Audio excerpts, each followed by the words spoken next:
Vamos para mais um capítulo, hoje Colossenses 2, né? Colossenses 2, livre do legalismo por meio de Cristo. Né? Deus não nos chamou para andar em legalismo, Deus não nos chamou para andar simplesmente na regra do pode e não pode, a gente vai entender tudo isso. Bacana? Então vamos começar logo?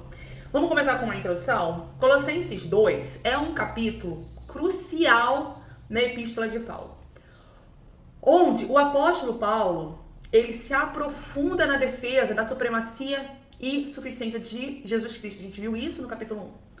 Paulo, ele vem confrontando diretamente as falsas doutrinas que ameaçavam a fé da comunidade em Colossos. Após estabelecer a preeminência de Cristo na criação e na redenção, no capítulo 1, tem um vídeo aqui do capítulo 1, você vai perceber isso. Paulo, no capítulo 2, ele adverte os crentes contra as filosofias vazias, as tradições humanas e as práticas ascéticas que desviam o foco da obra completa de Cristo. O tema do legalismo, que é abordado nesse capítulo, embora não explicitamente nomeado por Paulo, legalismo, é um dos principais alvos da sua argumentação aqui nesse capítulo, sendo uma das manifestações da heresia colossenses, que buscava adicionar obras e rituais a fé em Cristo como meio de alcançar a justiça ou uma espiritualidade superior.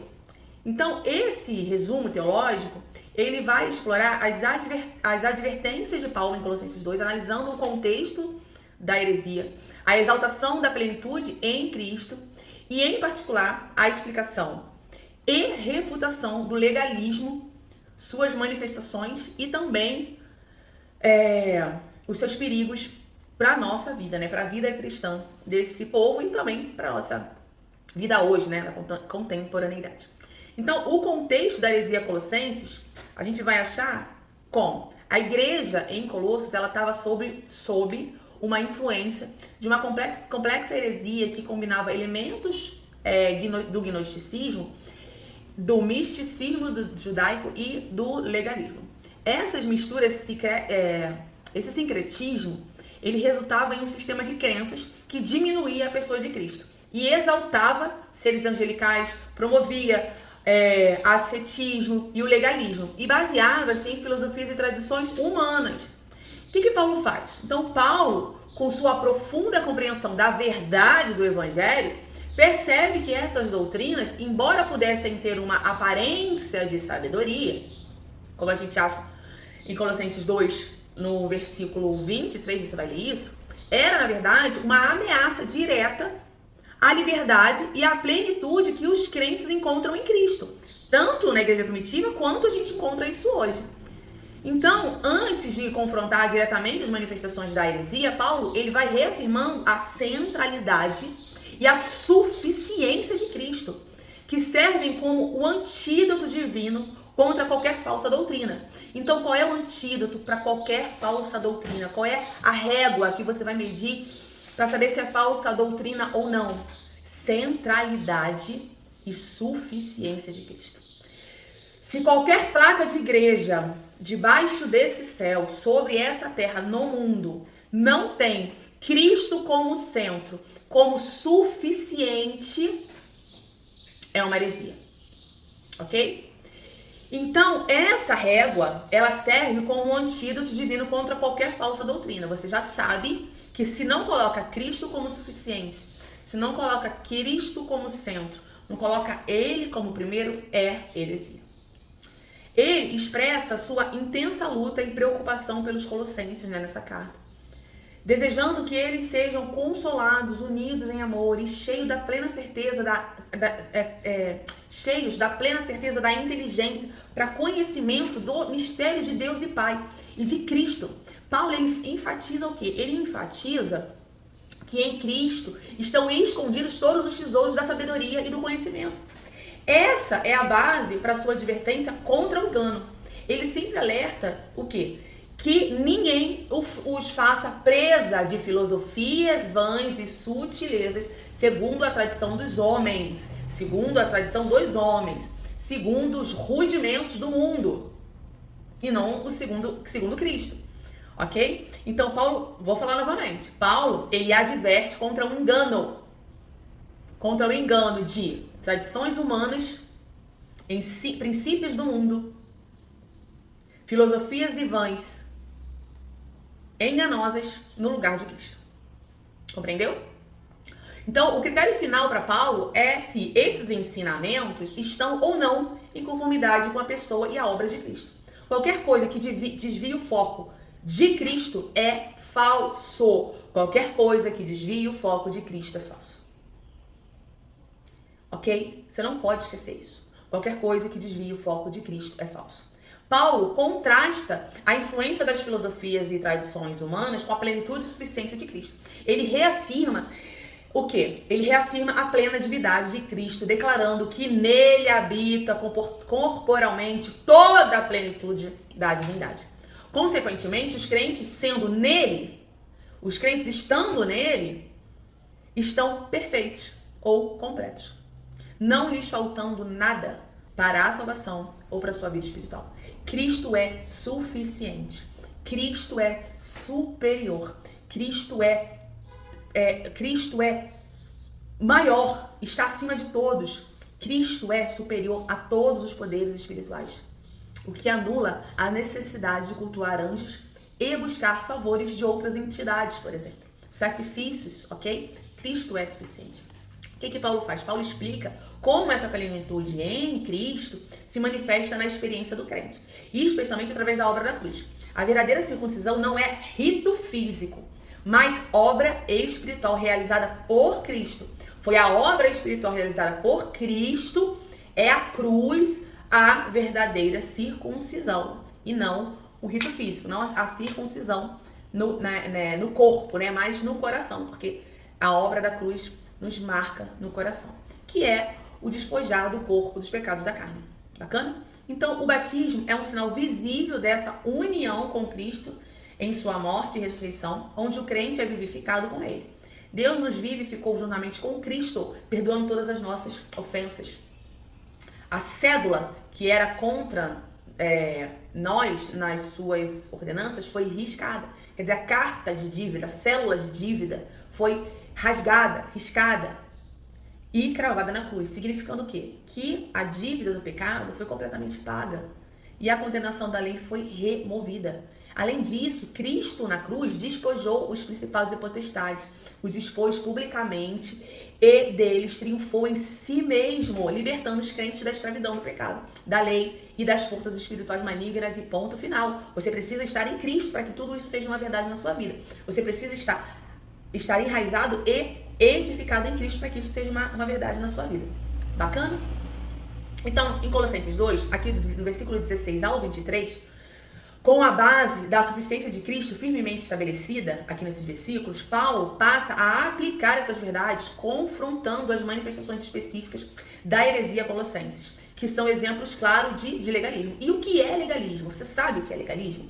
Legalismo, no contexto cristão, pode ser definido como a crença ou prática que busca alcançar justiça, salvação, o favor de Deus ou um nível mais elevado de espiritualidade através da estrita obediência a regras, a estrita obediência a rituais, a tradições humanas ou obras humanas, em vez de confiar exclusivamente na graça de Deus e na obra consumada de Cristo. Então o legalismo, ele desvia o foco da fé em Cristo para o desempenho humano. Ele coloca o homem no centro e desvia o nosso foco, o foco da fé em Cristo, criando o quê? Criando um sistema de mérito que é contrário ao evangelho da graça. Meritocracia não entra no evangelho da graça, ok? Ele pode se manifestar de diversas formas, como as que Paulo aborda em Colossenses 2.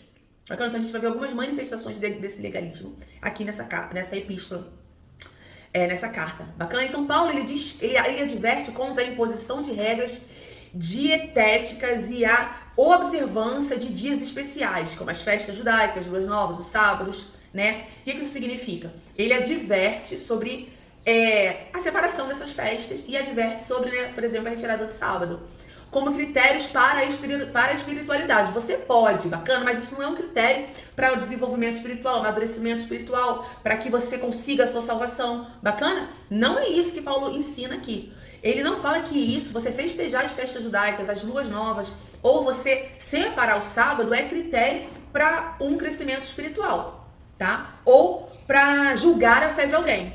Ele explica que essas observâncias eram sombras, prefigurações que apontavam para quê? Para a realidade que viria, que é Cristo. Uma vez que Cristo, a realidade, veio e cumpriu tudo, as sombras perdem seu significado como requisitos para a salvação ou para a santificação. Então, o que é sombra? Sombra é algo que a gente não consegue ver por completo. Então, a lei, ela era isso, ela apontava para Cristo, mas a gente não conseguia ver por completo. Quando Cristo veio e cumpre, né, e toma sobre si todo o peso, essa sombra, ela se desfaz. E Cristo foi suficiente, ok? Além disso, Paulo ataca o misticismo e a adoração de anjos. Nós não adoramos anjos, existe o ministério de anjos, os anjos existem, mas nós não adoramos anjos, nós não nos dobramos diante de anjos, nós não acendemos vela para anjos, nós não fazemos nada para anjos, nem ordem nós damos. O Senhor dá ordem aos seus anjos ao nosso favor. Bacana? Então Paulo, ele ataca o misticismo dentro da igreja primitiva, que provavelmente incluía a busca por visões e experiências espirituais autoinduzidas. A falsa humildade e o culto dos anjos desviavam a adoração a Cristo, que é o verdadeiro cabeça da igreja. Paulo também argumenta contra o quê? O ascetismo e os preceitos humanos. Se os crentes morreram com Cristo para os rudimentos do mundo, para os princípios alimentares e escravizadores do sistema mundano, incluindo o legalismo, por que nós ainda nos submetemos às regras, essas regras?